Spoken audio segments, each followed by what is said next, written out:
Yes, here we are again in this hymn. And we stopped at this puzzle verse. There are only 2 verses left to finish the whole hymn, I think. Yes, only 2. So we stopped at the 4th one. We are moving very slow in a way. Verse 1 hour and a half for one verse. We go slow but deep. Cover everything in the meanwhile. By the way, our discussions on Petris was good. And there were many things which were needed to go deeper into this topic. And the next hymn which we will take to Yama will become clearer for us. We will see all those details we discussed already. So let us look into this verse, this puzzle verse. Devebhyah kam avranitam ritium. Prajaye kam amritam navrenita. Brahaspatim yajñam akrinvata rishim. Priyam yamach tanuam prarirechit.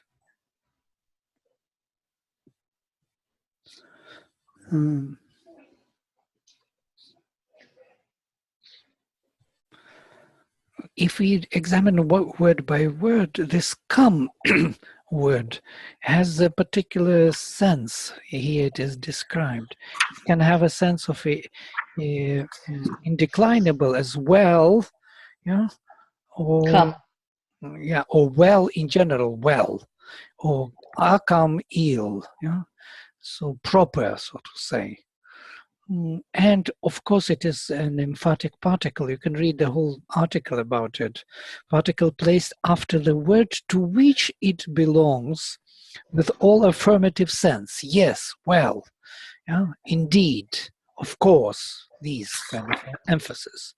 But this sense is generally so weak that Indian grammarians are perhaps right in enumerating come among the expletives.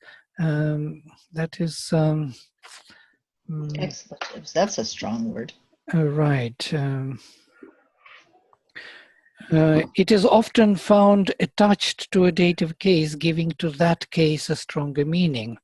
So to say, again, emphatic particle. So we have the same as eva or vai. Yes, vai or eva in the same sense. It's very often that the question, such as come, is a question, who, yeah? And the question which does not require answer is emphasizing, yes? For example, the same we have in the Isha Upanishad first verse, yes? Magradha, kasyas vidhanam. And this question, whose it is wealth is it? Whose wealth is it? Yes?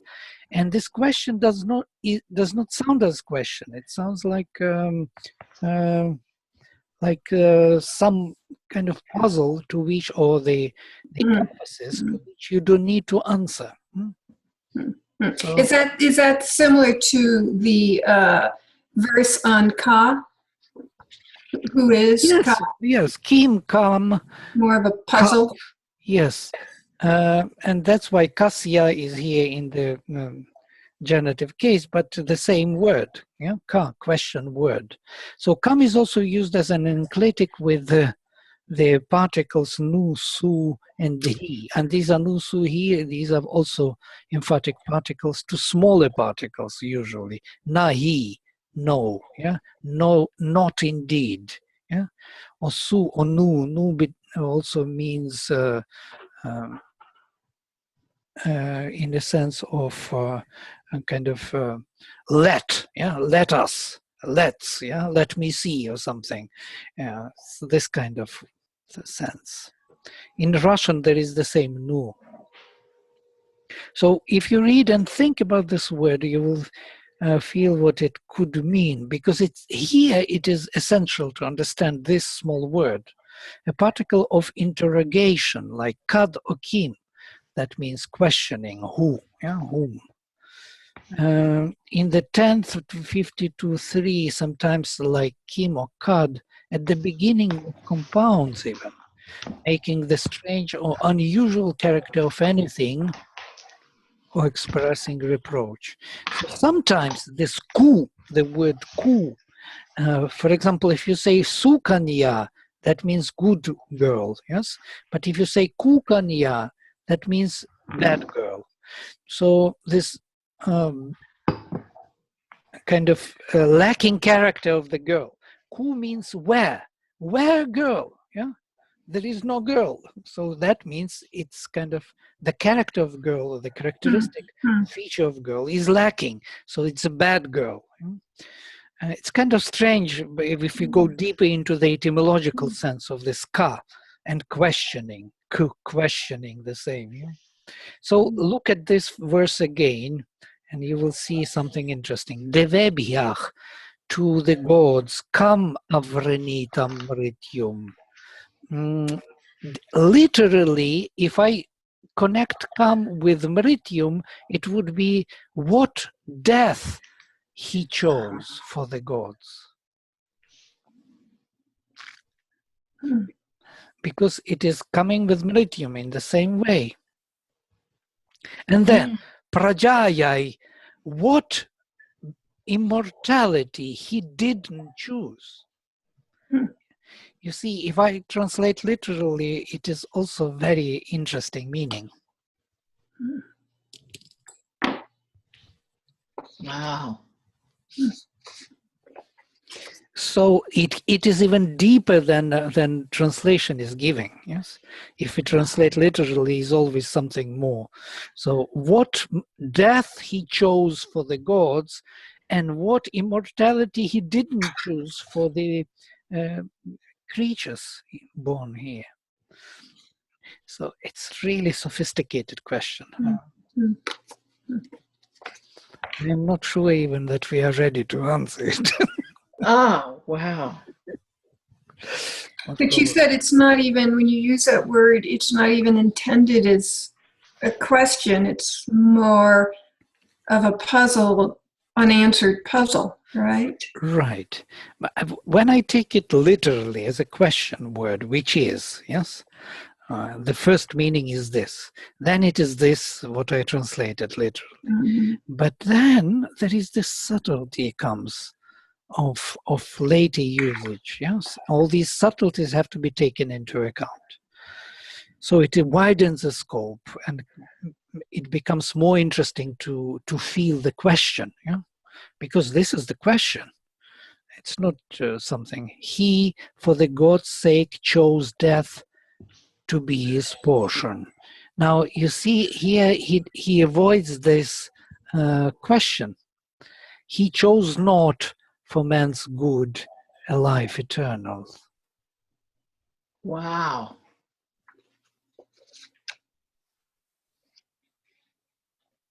Yeah, you see the subtleties come in.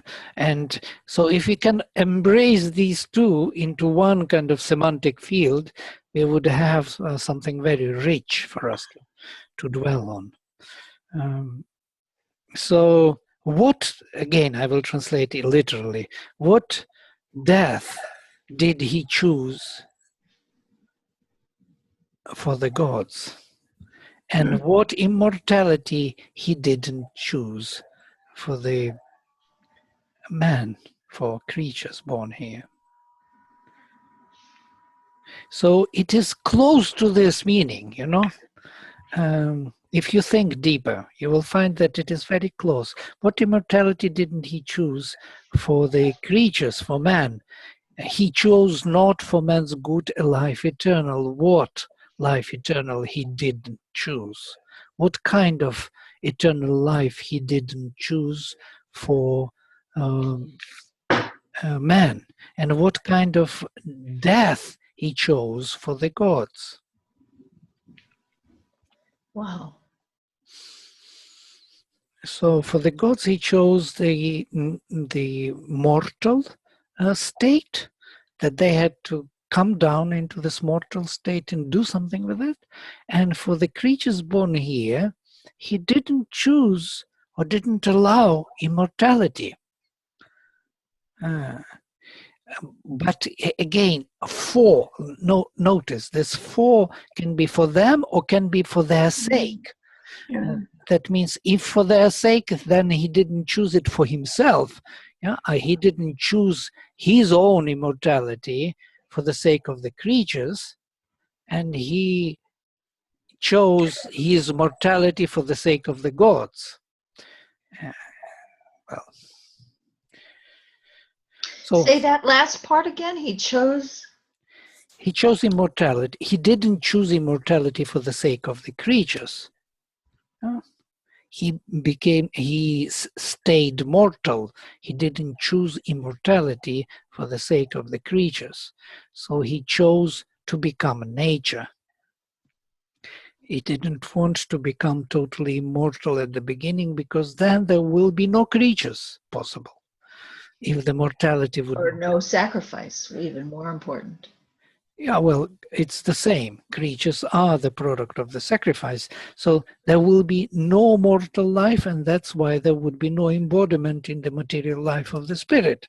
Yes, if he would choose immortality. So, that's why he didn't choose immortality for the creatures. I chose mortality for their sake. So many people see. I wish there was some way to impart this, because everyone feels that old age and death are so cruel, and why would God do this? Because if he's supposed to be merciful, why would he be choosing this horrible condition of decay and followed by death? But when you see it in the context of this, it's merciful. I mean, that old age and death is a gift that God gave mankind in order to preserve life, eternal. Right.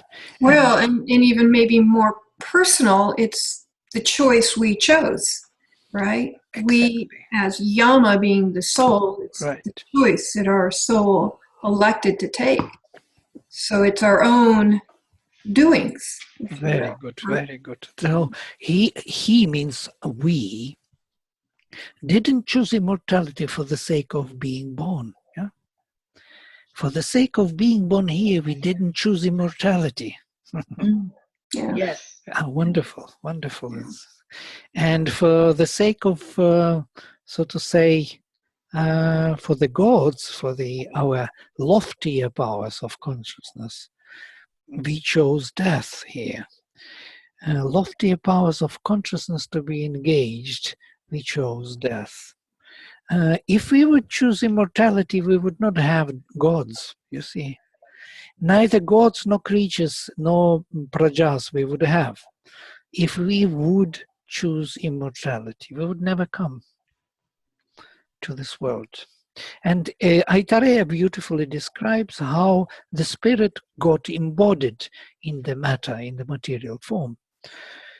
And that was the way of death. Yeah, without death, he would not be able to come and to grab the form, to create a form of the body, murti. He would not be able to enjoy the food, to partake of enjoyment of the food. And once he cannot eat the food in the material form, he cannot get material energy to build material body. Oh, I totally forgot to start recording. I'm just sending you. I missed all this on the recording. I just sent you a request, Vladimir, to record. You just that was no problem. Reference to the Aitareya I wanted to capture. Do you remember the citation? Yes, of course. We have this. We actually went with you through once. Yeah, it was sounding familiar. That's why I was trying to. Mm-hmm. Yes, it is the third part of the first chapter. These three first parts are very, as Shankaracharya says, they are secret and they are fundamental for the initiated. This name, Aitreya Upanishad? right, Aitareya Upanishad Or first, Taittiriya? Taittiriya or Aitareya. Aitreya? And there in the third part, he speaks about the embodiment of the spirit, that he tried to come into this body or to capture the form, murti, which tried to escape from him, from the spirit, by many different senses. He tried to capture it by this word, and he couldn't capture, because if he would capture it by word, he would enjoy food by speaking about it. Now we can, this was very beautiful. Then he tried to capture. Don't you think that's true?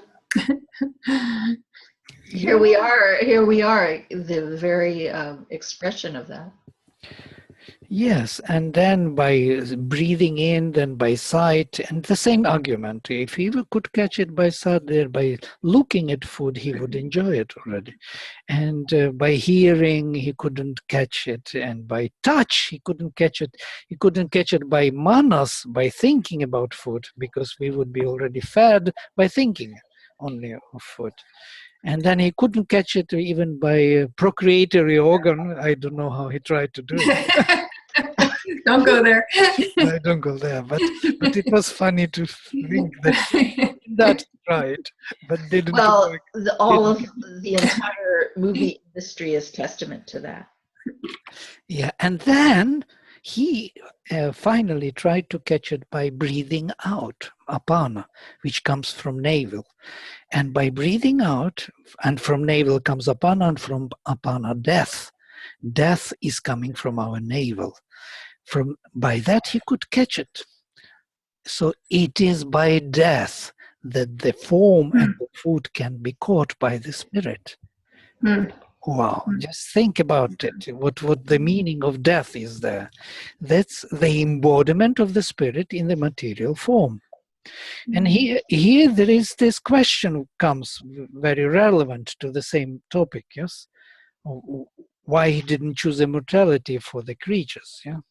Or why did he choose mortality for the sake of the gods?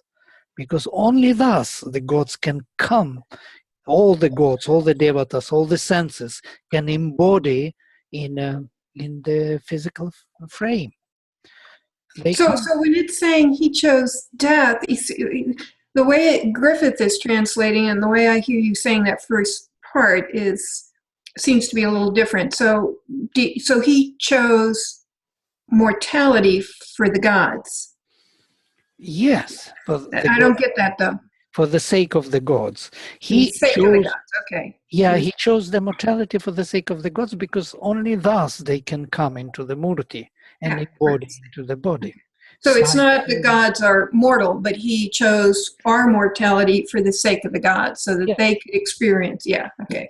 That was the Aitareya, you remember they were calling to him and saying, give us murti, give us embodiment, give us a place where we could dwell and partake of food, of enjoyment. They wanted to enjoy, they didn't have a place. So that place of form, murti, can be inhabited by them only through mortality. And in this sense, this is the answer. He chose death as his portion for their sake to find the place to live, so to say, their embodiment. Mm-hmm. Mm-hmm. Wonderful. And he didn't choose immortality for the sake of prajas. Here, what comes to my mind immediately is that there's only few of us who are aware of our immortality on this earth. Usually there are only few people in thousands of years who became aware of this. I mean, totally aware of their immortality.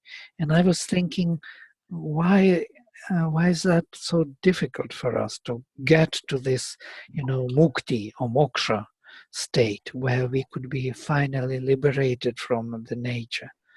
The answer was coming to me through Sri Aurobindo is that if we would be too early aware of our immortality, we would not do the work of evolution. We would leave it very fast.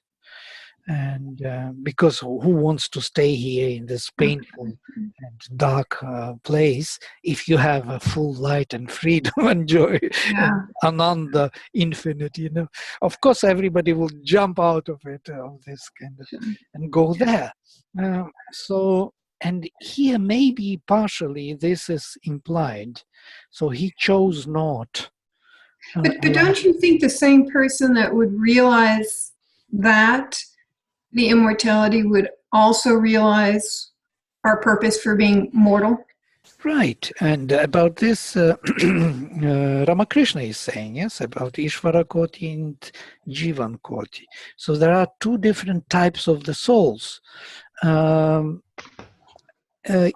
Koti type of the soul, they are realizing freedom and coming back. Yes, because they want to fulfill the sacrifice.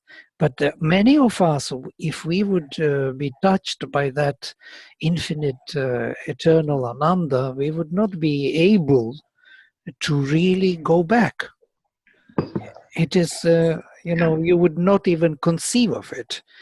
By the way, the same thing Ramakrishna was telling to Vivekananda. He said, once you know who you are, once you realize your spirit, you won't be interested in these things. And this what happened. When he realized that he was this Amsha of Shiva, and he realized that consciousness, then he lost all interest in everything here. And he just left his body. So it is very attracting, that thing. That's why we are not given it easily. And maybe this is the partial answer here. Do you understand what I am trying to say? I'm kind of bringing the detail. It's not the major point, the major kind of view, but this detail may explain something interesting here. So he chose not immortality for the man's good. We have to develop within the nature, the spirit. And if we go very soon out, we will not be able to do it. There will be no man's good. There will be no creature's good. Yeah, there will be only that divine which was there before. So we will kind of neglect the work. Yeah. Yeah. Mm-hmm.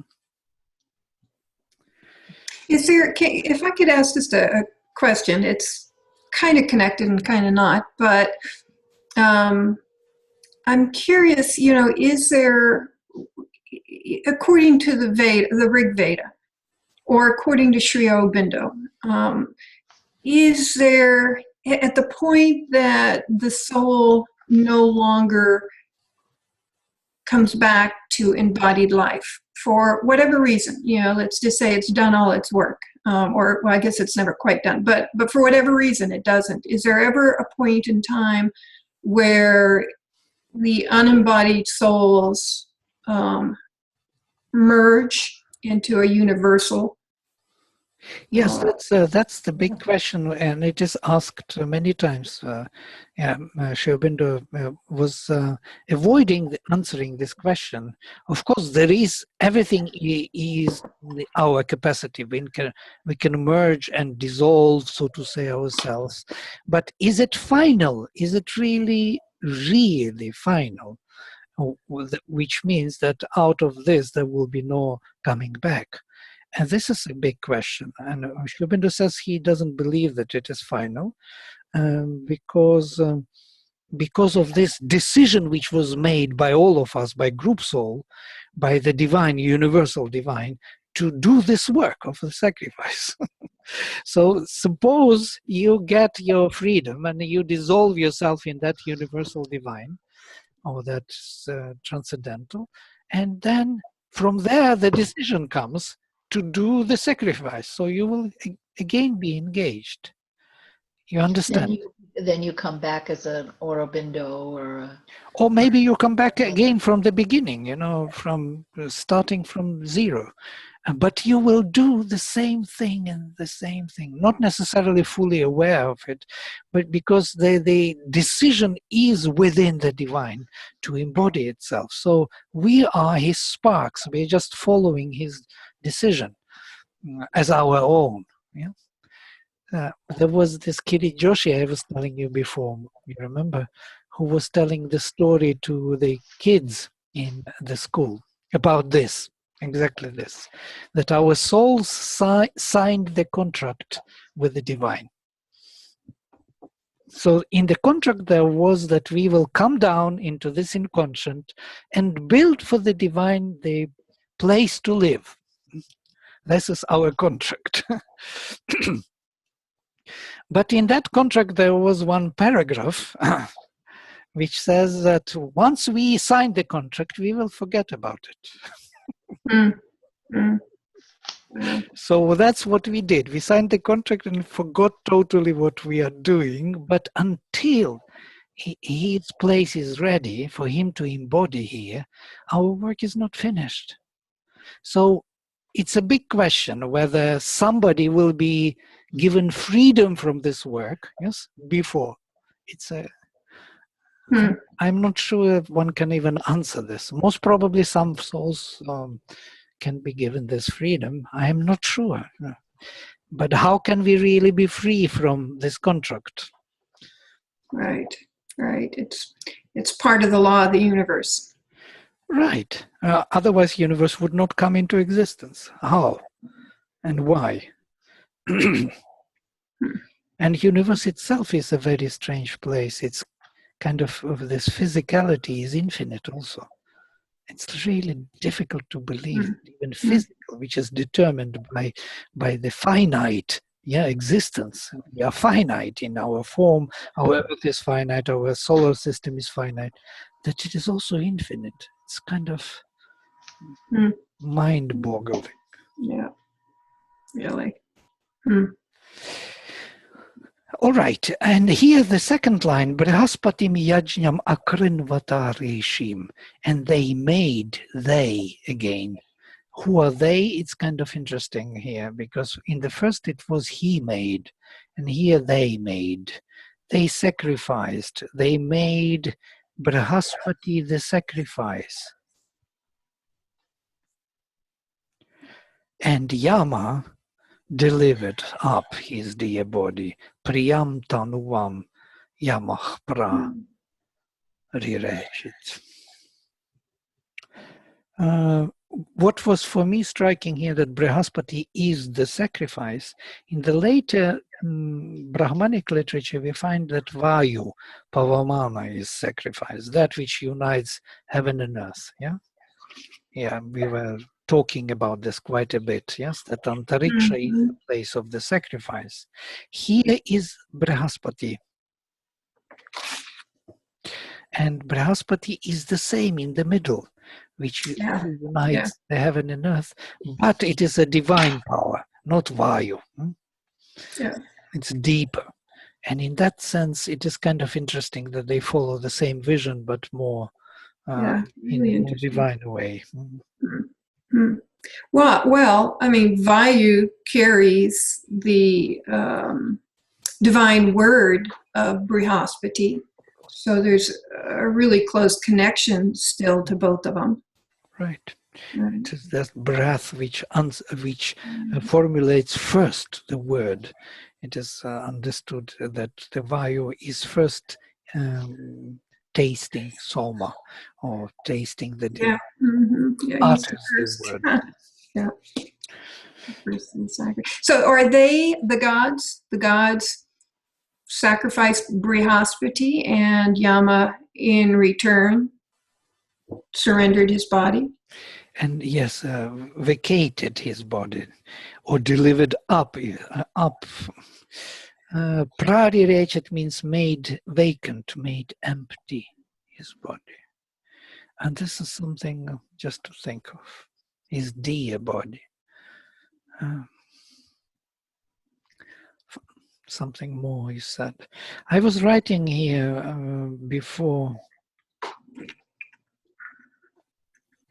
The vacating of the beloved body by Yama, the first man who died and found his way back to the origin, is indicated of the beginning of long and tardy process of evolution and transformation of the fallen self by the spirit descending from above.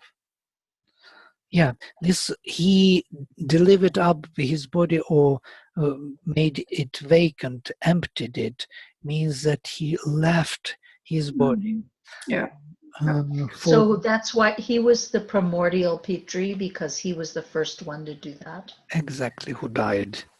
This death, he left it for the sake of continuation of the sacrifice. Yes, he left it and came back to it, left it and came back to it. And this was,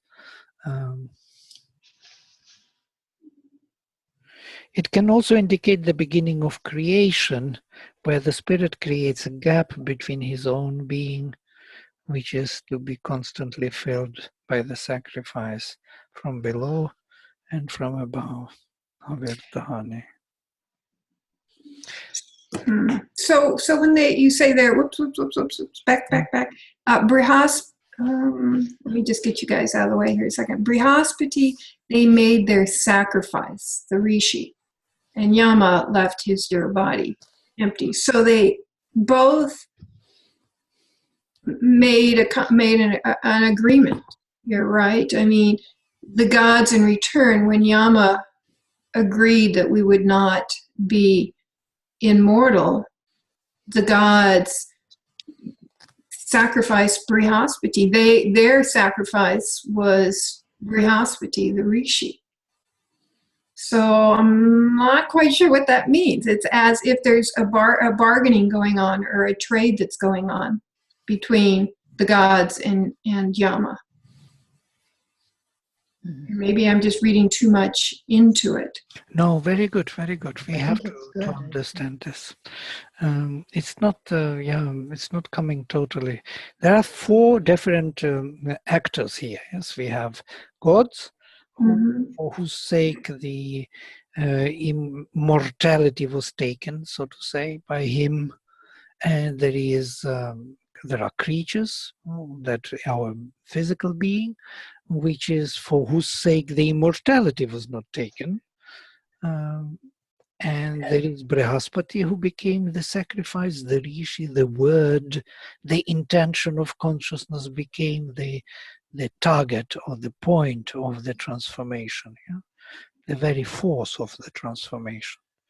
And Yama, who leaves his body empty for the sake of continuation of transformation.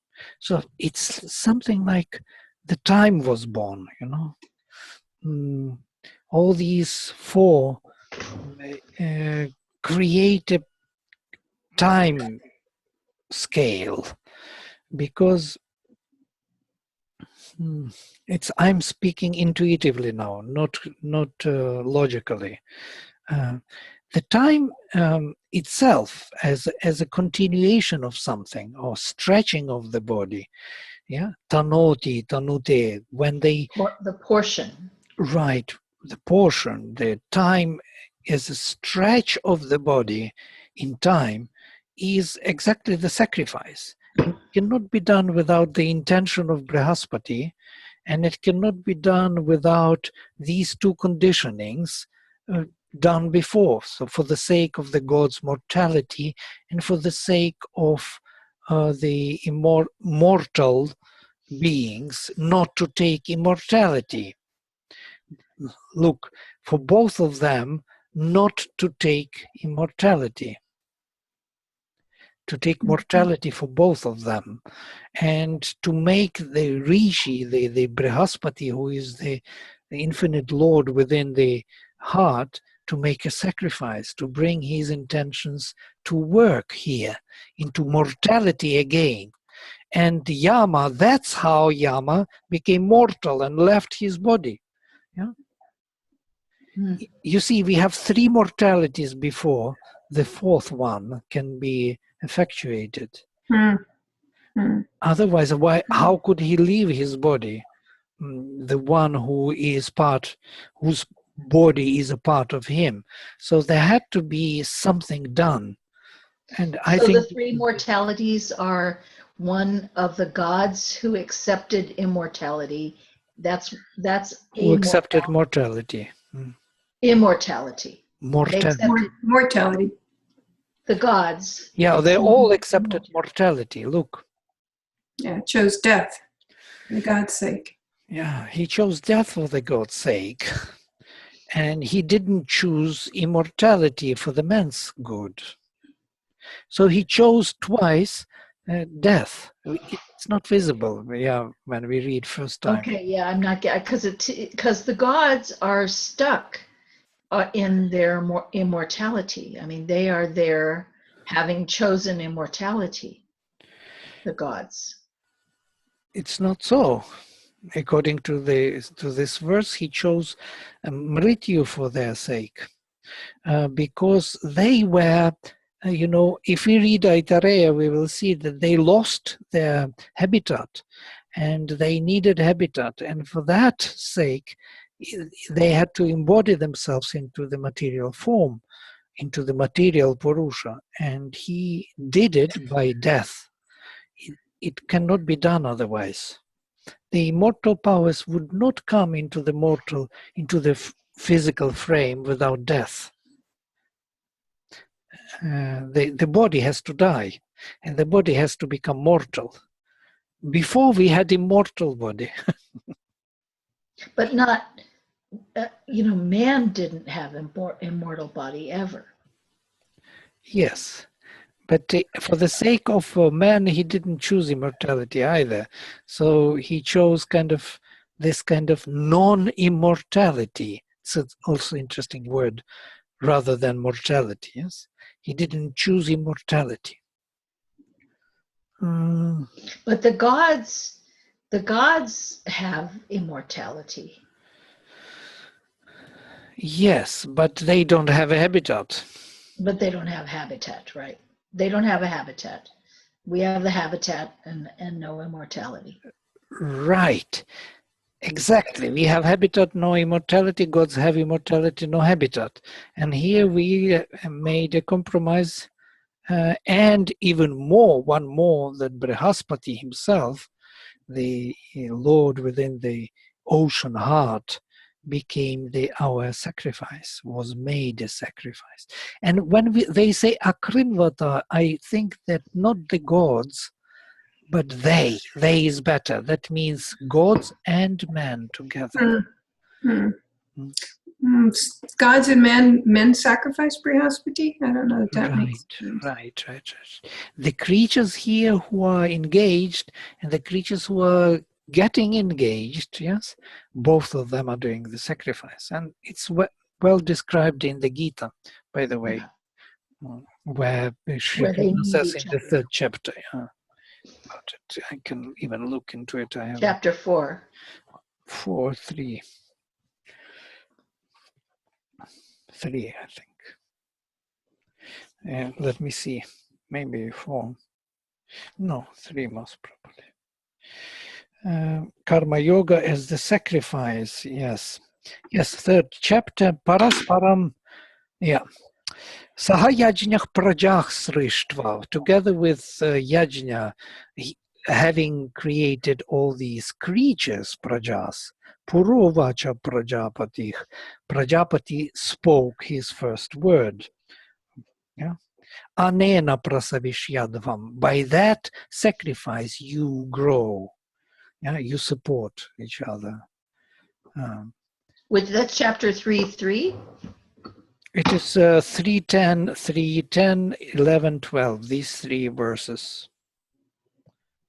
of Gita. I have a Gita here. It's my old edition of Gita. This Gita is more than 30 years with me. Saved my life many times. I read it back and forth. I think it's kind of very old and very gray already from usage. But what I wanted to say is that this sacrifice will become your kamadhenu, the cow of your desires. And then he continues, Devan Bhavayatanena, having supporting the gods by it, Te Deva Bhavayantu Vahdi, they will support you, man. Yeah? Parasparam Bhavayantak, supporting each other, Shreyach Paramavapsyatha, you will reach to the highest good. So supporting, God support us here, and we support gods. Yeah, and this mutual support by the sacrifice, through the sacrifice, will lead all of us, gods and men, to the highest good. So gods are not perfect. They are not the final creatures. They have something to achieve through the sacrifice, the same as we are here. And that's why Chandogya describes it as, I already spoke about it, that for us, heaven is heaven and earth is earth for man. And for gods, heaven is earth and earth on which we live is heaven. For them, earth is heaven. So we look, so to say, through kind of mirror, yeah, it's mirror. We are mirrored image of heaven and earth. In that sense, of course, these two are here mentioned in the first line. They both chose to stay in this embodied world. They didn't choose immortality, and chose Rishi Brihaspati for their sacrifice. Made him the sacrifice. The vehicle for the sacrifice. The vehicle or the sacrifice itself. By the way, later, yajna is the synonym of Vishnu. You know that, yes? Vishnu is not Brihaspati, but Vishnu, but in the Puranic literature. And you will find it even in Yaska's etymology that Vishnu is yajna. Why? Because Vishnu holds heaven and earth. And that's why. And it's kind of interesting. Yeah? He holds, that's why he is sacrificed. Here, it is again holding these two, and that is Brihaspati from the heart. So these are three conditions. All three of them, the gods from above, they're from the mental plane, became mortal. The creatures from below didn't choose immortality, embodied. And Brihaspati from the heart, the third element, also was made the sacrifice. Though he is immortal, he was made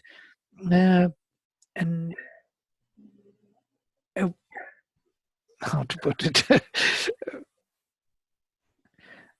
He was made a form to do this work, to connect heaven and earth. So to say, he was also introduced into the mortality as an intention of the divine, yes, which can... He was the offering. He became the offering. He became the offering, yes. The word became the offering. The word as an intention of the divine coming, rising from the heart.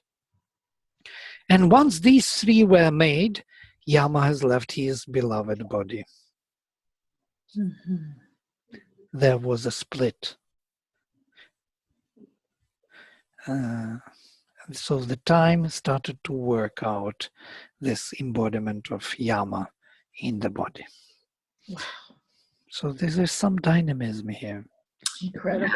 Yeah, So do you think compassion is the sacrifice of Brihaspati from the heart in order to be able to allow that those heavenly heaven to come down to earth is the experience of compassion? Compassion. Yeah, maybe. Yeah, and this is the yes. It is. It has something to do with the feeling, with love. Yes, of the heart, with that bhakti, devotion, and the word at the same time. Love and word, and the heart ocean. Yes, and we will read with you one hymn by Vamadeva, where there is this wave of honey wave of the ocean is rising to heaven. It is this, yeah, this honey wave, honey tongue. Madhu. Yes. But I mean, the ultimate love, the ultimate love and compassion was Yama's to have delivered up his own body. It was us, right? We are Yama. We are represented by Yama. Right. Yama is our forefather, or our universal being who represents all our souls here, who did deliver their body, and we are continuing to deliver it all the time. After that first deliverance, we are doing it for the sake of the sacrifice. Is there any way, other translation of Yama, that would give the impression of this group soul or this combined effort? Anything there that would give it another meaning than how we've been taking, that would imply more collectiveness? Of course, Yama is the first man who died. Just right. Even think about it. Yes, that means he started the sacrificial kind of movement or change in nature. Right. So, of course, he represents all of us. So no, but I meant his name, his Sanskrit, his name. Yama.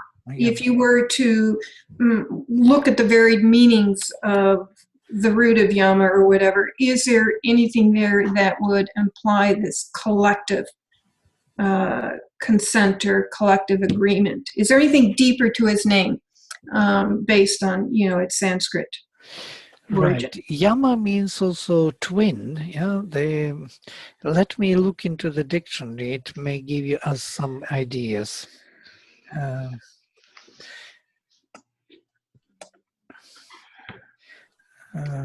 You see, rein, curb, bridle, charioteer, bridle, sorry.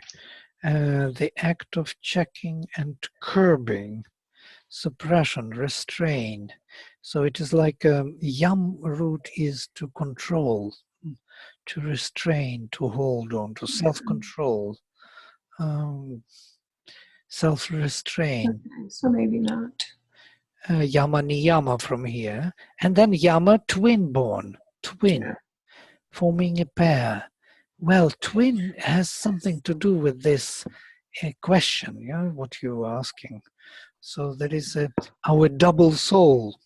We have a double soul, yes? One is unborn self and the other is projection of the unborn self. This twin nature. And here there is many more things. The whole thing is speaking about Yama and Vivasvat, why he is Vivasvata. He is the son of Vivasvat, of the Lord of the Sun. And Saranyu and Manu and their relations.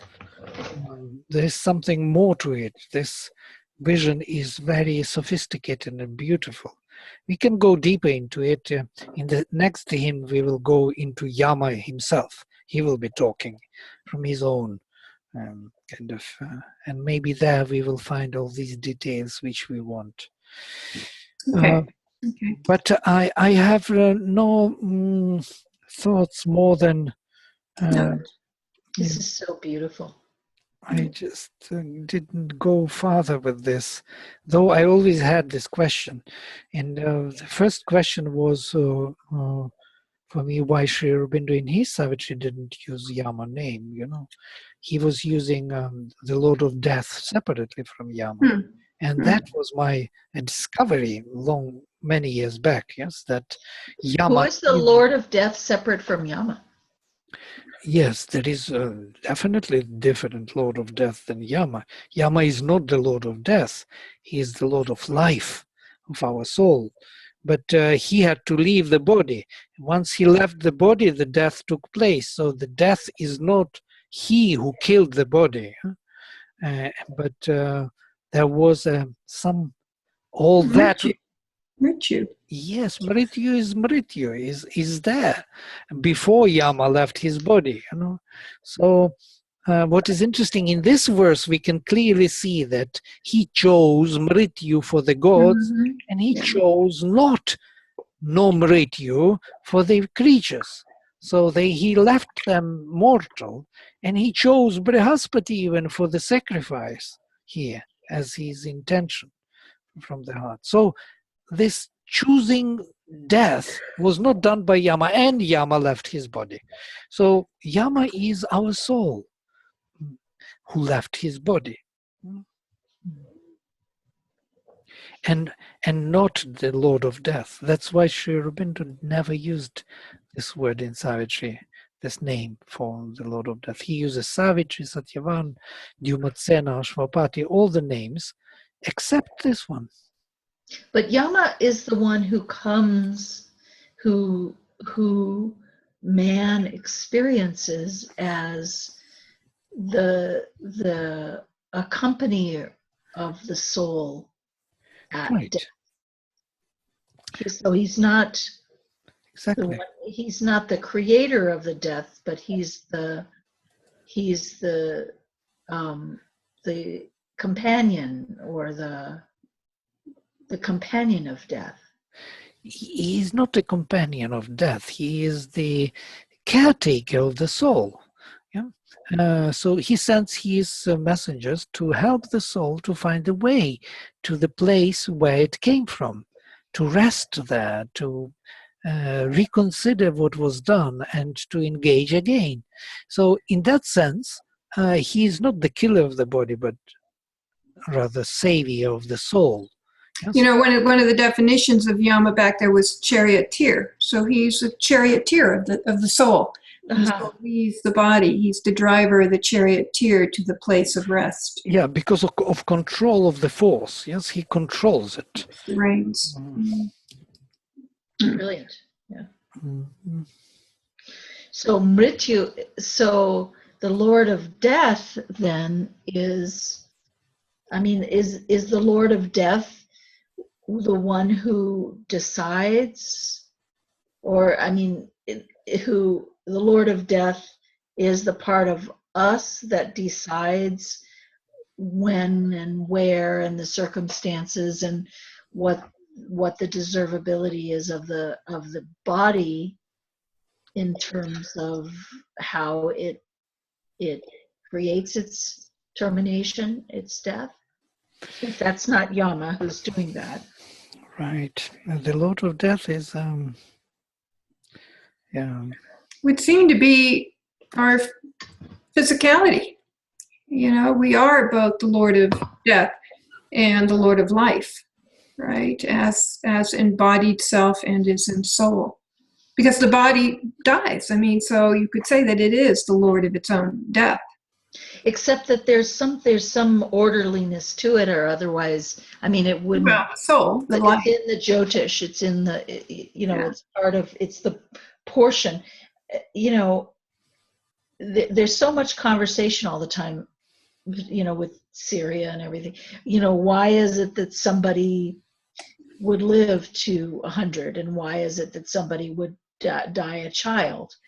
And we from the Vedic perspective see that as an agreement that the soul makes with the body, with, I don't know, it's an agreement, but it's hard to see that from the perspective of the earth. Nobody, otherwise everybody's all whining and moaning about something that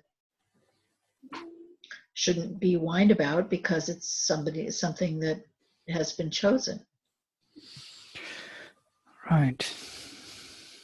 No, as long as the body does not cannot embody totally the spirit, it has to be vacated, it has to be emptied, it has to be returned to its own kind of reformation station. And that nature will reform it in a new fashion and will give a new possibility for the spirit.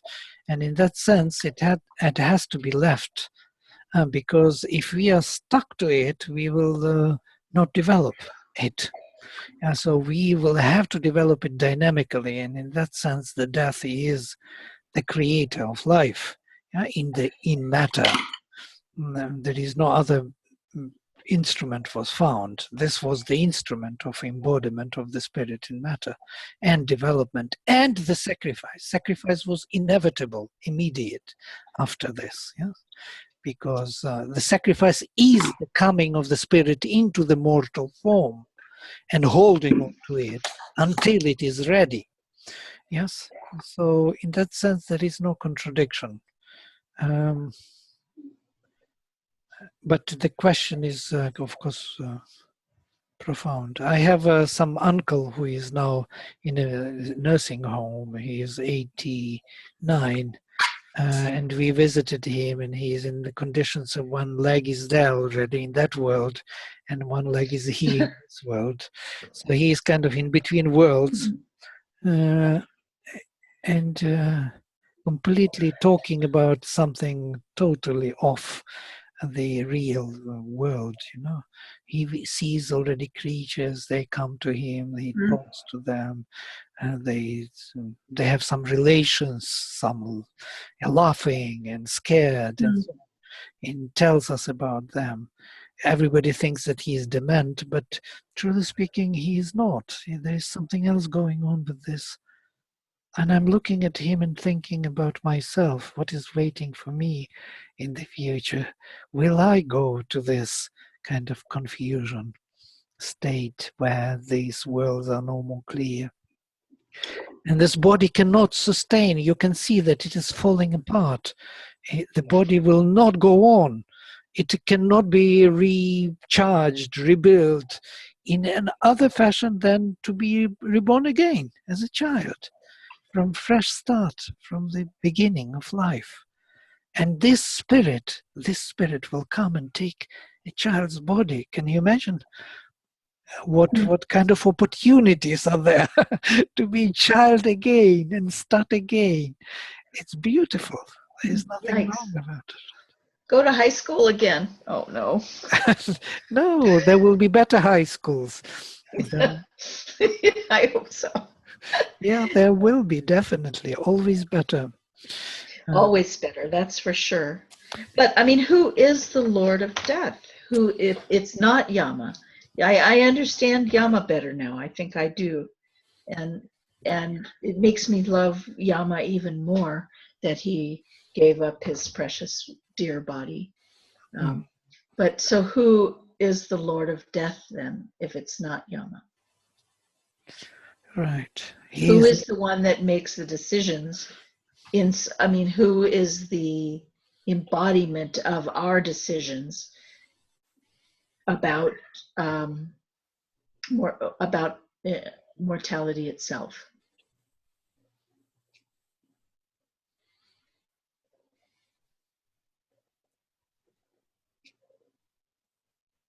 We'll have to get back to you on that, Julia. We're like, my mind's going in loops. I mean, I'll tell you, at some level, I don't know why, but Shiva keeps coming up to me as a force of transformation. Which is what occurs in death and even Agni, right? So I don't think that's the answer, but that's what keeps coming up to me there. The Lord of Death is the Lord of transformation. And if that's the case, then we might look to Agni or Shiva as being the Lord of Death. You know what I'm saying? Maybe how we are viewing the Lord of Death, if we word it in a different manner, then the answer becomes more obvious. So I don't know. I'm using the word transformation instead of death, and then I can get some answers, but I don't know if all that holds together. Well, the body transforms, right?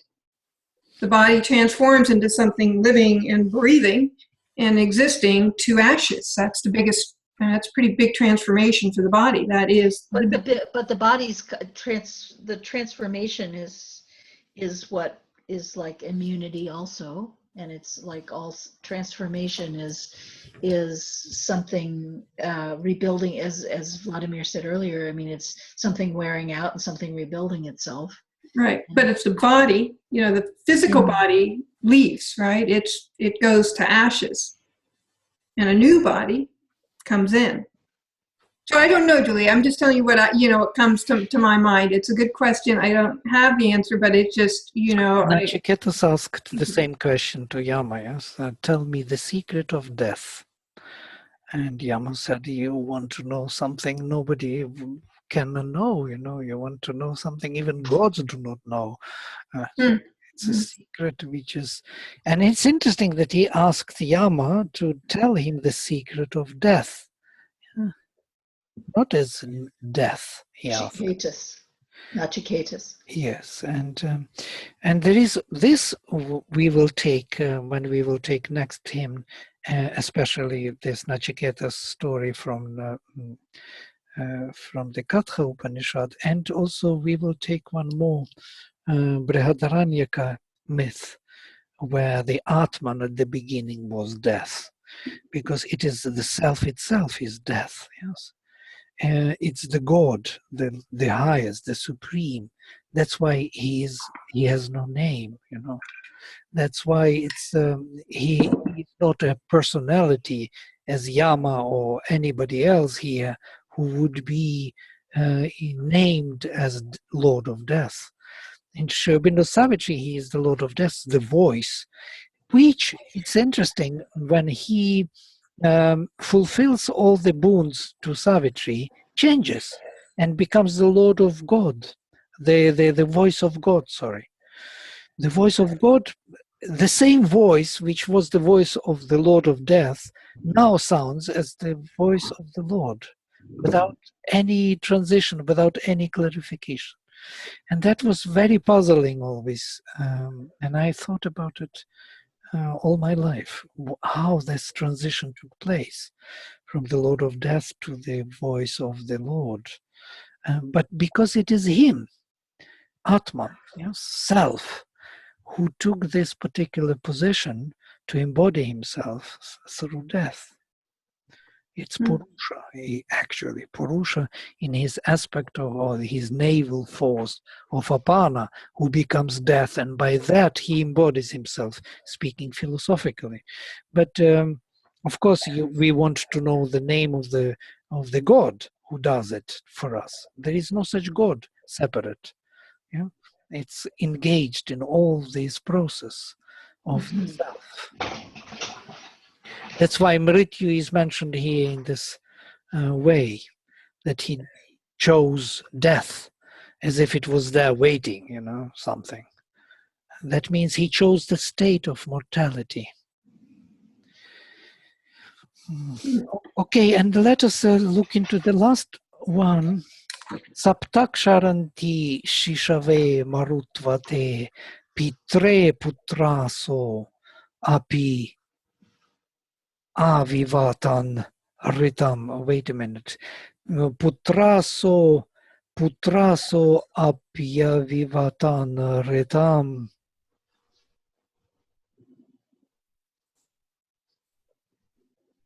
Pitre putraso yavivatan ritam. I cannot make a rhythm. Saptaksharanti shishave marutvate pitre Saptaksharanti shishave marutvate, and this is Jagati. Pitre putraso api avivatan. Pitre putraso apya vivatan ritam. Ubhe it asya ubhayasya rajata. Ubhe yatete ubhayasya pushyatah. This is Jagati, the last one, not Trishtup anymore. Okay, the seven flow to the youth on whom the Maruts wait. Marutvate, to the one who possesses Maruts, to the Lord of Maruts. The sons unto the father brought the sacrifice. Putraso api Avi Vatan Ritam. He is translating sacrifice as Ritam here. I will read my translation afterwards. Ubhe id asya, both of these his. Ubhayasya rajata, as his, they are the lords of both. Ubheyatete, ubhayasya pushyatach, both toil, belonging unto both, they prosper well. Mm-hmm. Well, the Rig Veda is really full of surprises. Let us read my translation. 7 are they who flow towards a child who is the Lord of Maruts. Substaksharanti Shishave Marutvate, as the sons who make the truth dynamic known to their father. I am leaving Ritam as truth dynamic. Pitre putraso api avivatan Ritam. They both are his, the lords of these both worlds. Ubheit asya, ubhayasya rajata. Rajata I hear translate as the lords, they are rulers, they rule both, of this world. Both they aspire or labor, yatete, and of both they grow together. Ubhayasya pushyatach. So because of this duality, they grow together. Because of this mutuality, these two grow together. As gods and prajas, yes, in the Gita. This, by sacrifice, they will grow to the highest good. So they both are the lords of both worlds. The transcendental and this world. They both are of his being. The Father is the Lord of the transcendental world of Satchitananda, and the Antaryamin or Antaratman, his son, is the Lord of this world. The child on whom the Maruts wait, the child on whom the Maruts await, whom the Maruts await. They both labor and both grow through his labor because they belong to separate worlds, even though they are of one being. Ubhe id asya. We can also interpret it in this way, where the two lords are seen as the two sons. One is transcendental Surya Aditya Savitar, and the other is involved Vivasvat Martanda, hidden by the Titans in the darkness of inconscient, from whom Agni is rising as his son, the sparks of which, of whom are the souls of men, growing psychic beings, he Antaryamin, Antaratman, Chaitya Purusha. It is with the help of the psychic beings and their growth here in manifestation that the two sons can enlarge their presence and transform the whole nature. This was my long, many years back written text. But let us look with a fresh look again. But here there is always this two. 7 streams seek or flow towards the child who is the Lord of Maruts. Who is this child who is the Lord of Maruts? It can be Shiva, it can be Agni, yes? Agni is his son, so to say, as the universal transformer of nature. And that is the element which is of the engaged sun, or engaged sparks, of which we are the souls, the psychic being. Pitre putraso api avivatan aritam, and they kind of revealed or made known to the to their father. The sons made known to their father the dynamic truth. So the father didn't know about the dynamic truth before the sons got engaged. It is only when the sons started, or his sparks, his representatives of the father in the embodied world started to do the work of the sacrifice, rhythm, the dynamic truth was revealed or known to their father. Before this, their father knew only static truth. Yeah, he never was engaged with the dynamic truth. That's why most probably Griffith is translating it as sacrifice rhythm instead of dynamic truth. Because the dynamic truth is of the sacrifice. It's not, it does not exist without sacrifice. Yeah. Ubhe it asya, and now the puzzle comes. And both are his, means fathers. Both are fathers. So means who are these both? Ubhayasya rajatach. And of these both they rule. They both rule or shine. Mm. Mm. Mm. Mm.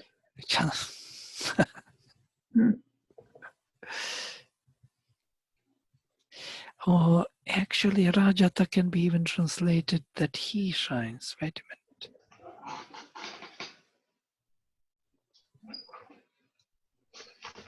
No, this is Rajatah. I have to check with the Padapatha version because both can be. No.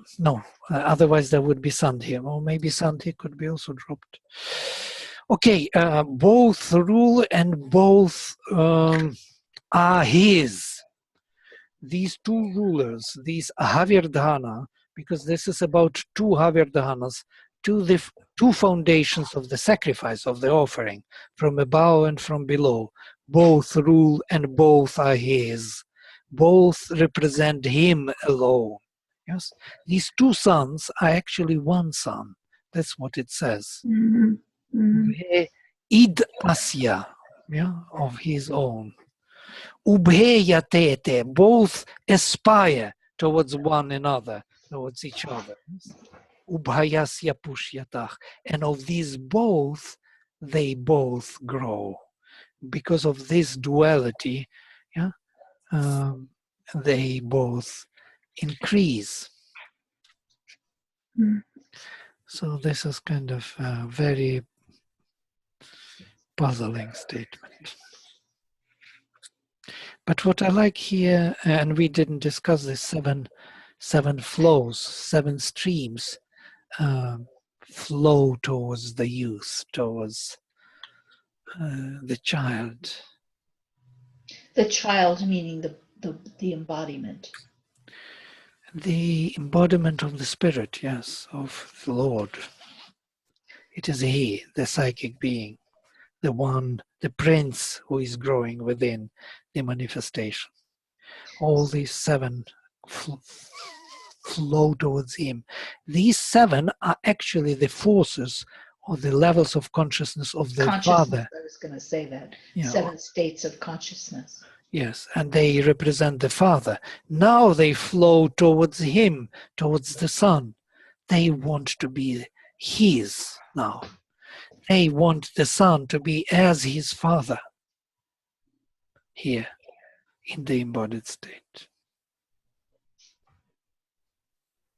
And thus they, the sons, reveal or make known to their father the dynamic truth of the sacrifice, the dynamism of the truth in the embodied world.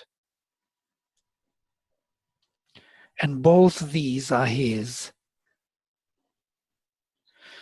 And both rule, and both aspire, and both grow here. That's pretty clear. I'm totally confused. Yes. The sons onto the father. So the sons, are these represented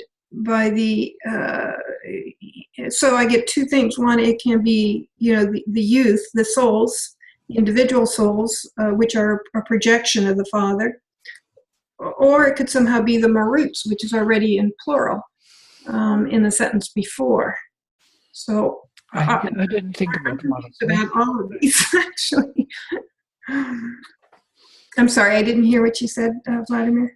Yeah, I didn't think about Marus yet, but maybe you're right. Well, they are the sons of Shiva, Right. right? And you did mention Shiva as a possible, as the projection of of the sun of Surya that's Right. here on Earth. So I don't know. I mean, I'm just honestly, I look at this and say what? I don't know. And it's somehow connected to the previous, but I still couldn't. I can't quite, or it should be, I would think. But I can't quite get. That's why I was thinking. Well, the sons are men, and the father are the gods. I don't know. I'm just like going in circles on this one. But it says they're both one anyway. They're both Right. So who are they?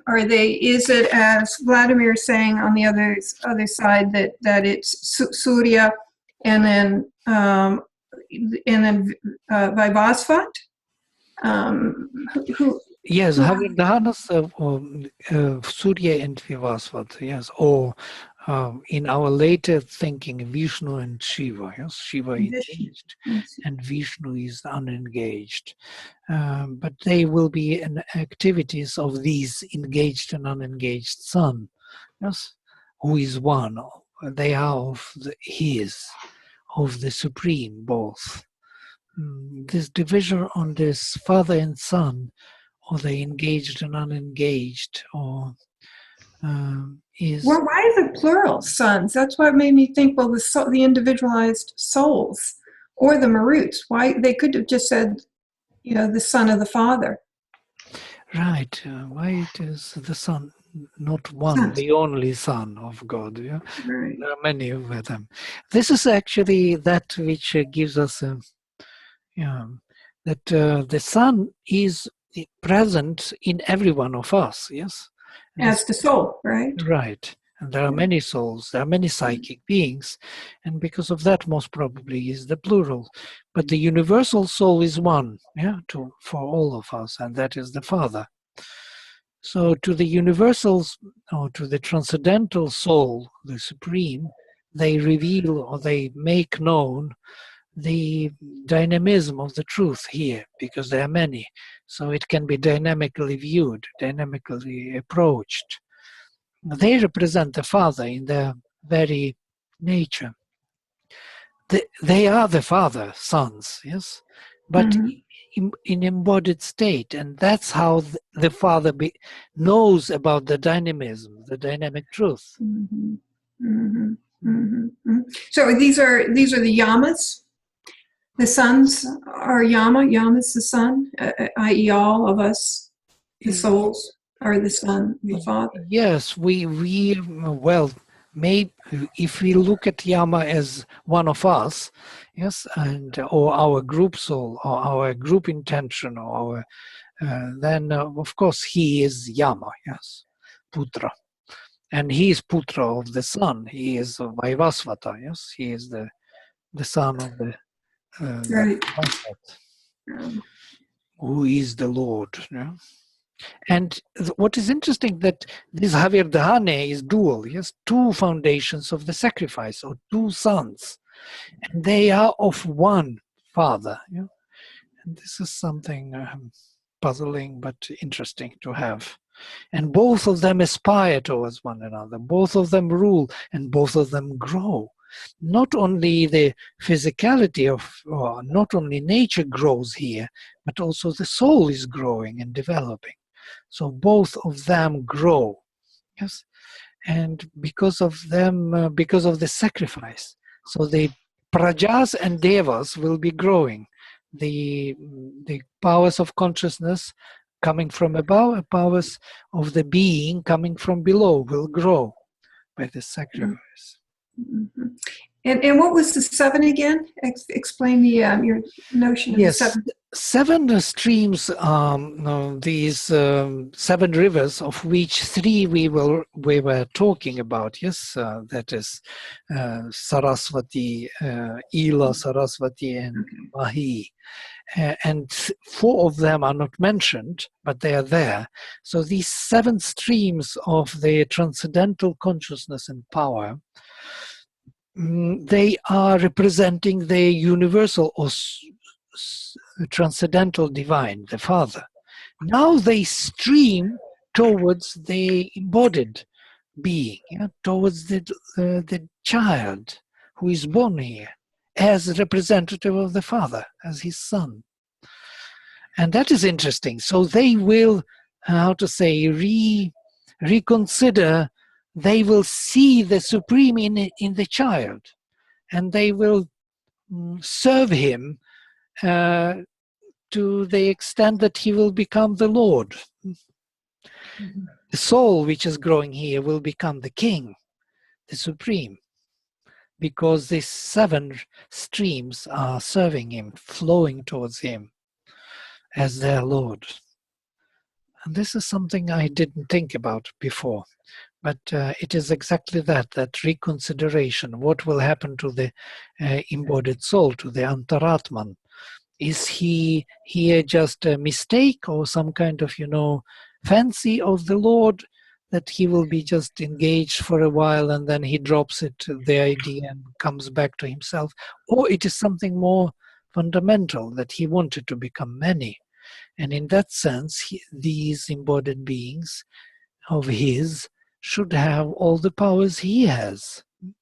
So these are the 7 rivers or 7 streams. Mm-hmm. All right, shall we stop here for today? Yeah, we have to. Okay, so I will close with mantra, and we will take next hymn 1014 next time, which is exactly about Yama and his deeds, and it's ascribed to him as Rishi. Yama Vaivasvata will be the Rishi of the hymn. He is Vivasvan Aditya. His father is the Rishi. In the next, his son will be the Rishi. We'll see if the 7 flow to him. Right. And what I wanted to ask, when do we meet? Yes. Can we find out? You and I meet for etymology on Thursday. Okay, 31st. Right. And then the 3 of us meet again. Yeah, we're always on Mondays. Okay, all right. Okay, I thought just to clarify. Thank you. Yeah, I'm back on board on a regular schedule from now on. For the foreseeable future, I have no travel plans. Okay, very good. Okay, so I will close with mantra. Om Vang me manasi pratisthita mano me vachi pratishthitam avirāvirmaedhi vedasyama ani sthaha shrutam me ma prahasihi anena dhitena horatran samdadhami ritam vadashyami satyam vadashyami tanmamavato tadvaktaramavato avato mam avato vaktaram avato vaktaram. Om Shanti Shanti Shanti.